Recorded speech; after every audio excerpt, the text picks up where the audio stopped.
In today's video, I'm going to teach you how to change navbar color in Webflow.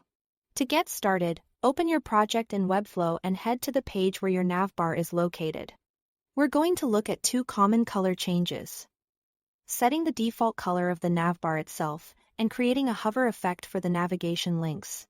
This gives your menu a more polished look and helps match your site's overall branding. First, let's change the default state, which is the static color people see as soon as they land on the page. Click on your main navbar element. You can do this either directly on the canvas or by selecting it from the navigator, whichever feels easier for you. The important thing here is to make sure you've selected the entire navbar and not just one of the elements inside it. Once the navbar is selected, go over to the Style panel on the right-hand side. If your navbar doesn't already have a class, give it one. This is useful because it allows you to style that element consistently and keep your design organized.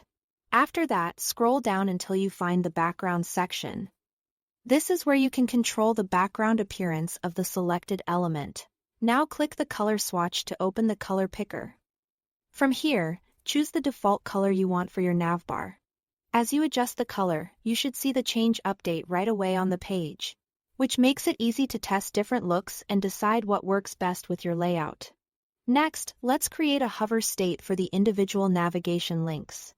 This is the effect users see when they move their mouse over a menu item, and it can make your navigation feel more interactive. Click on one of the nav link elements inside the navbar. Make sure that link has a class applied, so the style change affects all links that use the same class rather than only the one you clicked. Then, in the selector field, click the small drop-down arrow next to the class name to open the states menu. From the pseudo states options, choose hover. You will notice the selector field turns blue, which confirms you are editing the hover state rather than the default one. With hover selected, go back to the background section and change the link's background color to whatever you want users to see when they place their cursor over it. When you are done, click outside the selector field to exit hover mode and return to the default state. That's it. Thanks for watching.